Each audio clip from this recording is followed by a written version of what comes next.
Yo, Haunted USA fam, it's Jake, your guide to the creepy side of America, coming at you from my hometown, Denver, Colorado. Tonight, I'm standing at the edge of Shadow Gulch, a place locals avoid like the plague. They say this ravine doesn't just mess with your head, it knows your name, whispers it. I've heard the stories since I was a kid. Strange lights, footsteps that follow you, a cold that hits deeper than any mountain chill. Is it just campfire talk, or is something out here waiting? I'm about to find out. Jake shifts, glancing over his shoulder as a twig snaps in the distance. His voice lowers, a mix of excitement and unease. But before we dive into the dark, let's get this party started right. Smash that like button if you're ready for some serious goosebumps. Hit subscribe and tap the bell so you never miss a haunt, and drop a comment. Have you heard of Shadow Gulch or got a spooky spot in your own town? Oh, and share this video with your crew. Let's see who's got the guts to watch this alone. All right, Denver, let's see what you're hiding.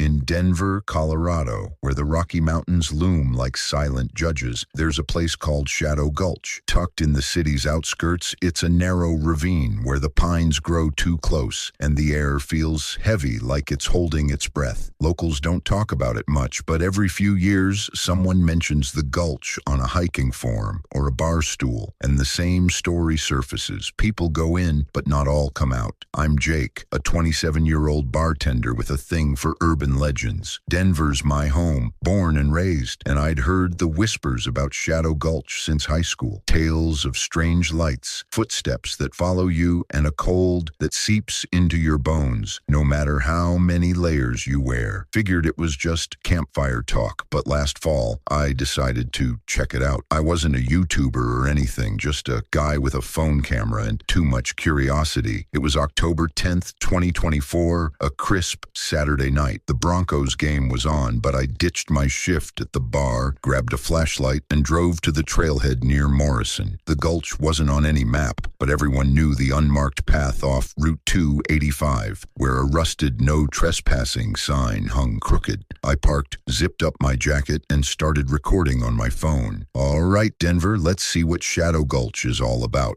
I said, my voice cocky to mask the nerves. The trail was steep, lined with jagged rocks and roots that seemed to twist underfoot. The city's glow faded behind me, and soon it was just me and the dark. My flashlight beam danced across the trees, catching glints of frost. It was quiet, too quiet. No crickets, no wind, just my boots crunching gravel. About a mile in, I reached the gulch itself, a narrow cut in the earth where the air turned colder, sharper, like stepping into a freezer. I kept filming, narrating to keep my heart rate down. Feels like I'm in a horror flick out here. Anyone else getting Blair Witch vibes? I chuckled, but it sounded forced. Then I heard it, a low hum, like a distant generator, but it pulsed, almost alive. I stopped, panning my phone around. You hear that? I whispered. The hum grew louder, then stopped. Dead silence. I pushed deeper, the gulch walls closing in. My flashlight flickered, which was weird. New batteries. I smacked it against my palm, and it steadied. That's when I saw the markings. Carved into the rock walls were symbols, spirals, jagged lines, things that looked like eyes, not graffiti, too precise, too old. I zoomed in with my phone. What the hell is this? Some kind of cult stuff? My voice cracked. Then I heard my name. Jake, clear as day, soft but sharp, like a friend calling from the next room. I spun around, heart hammering, nothing but darkness. Who's there? I shouted, my voice echoing off the rocks. No answer, just the hum again, louder now, vibrating in my chest. I started walking faster, filming over my shoulder. This isn't funny, man. The air got colder, my breath clouding in thick puffs. My phone glitched, the screen flickering with static. I kept moving, but the trail seemed wrong, like it was looping. I passed the same twisted pine twice, I was sure of it. This isn't right, I muttered, my voice barely audible. Then my flashlight died, pitch black. I fumbled with my phone, the screen now frozen on a distorted frame of those carvings. Jake, the voice again, closer behind me. I turned, but my feet caught on something. Roots, maybe, and I hit the ground hard. My phone skidded away, its light cutting through the dark. That's when I saw them. Shapes in the shadows, tall and thin, just beyond the light. Not people, not animals, something else. They didn't move, but I felt them watching, their presence heavy, like a hand on my throat. I scrambled for my phone, my hands shaking so bad I could barely grip it. The hum was deafening now, rattling my teeth. I ran, not caring about the trail, branches tearing at my jacket. My name echoed again and again. Jake, Jake, Jake, from every direction, like the gulch itself was speaking. I don't know how long I ran, minutes, hours, but I finally stumbled onto the highway, headlights blinding me as a truck swerved to avoid me. I got home somehow, shaking, my phone still clutched in my hand. The footage was corrupted, just static and those carvings flickering in and out.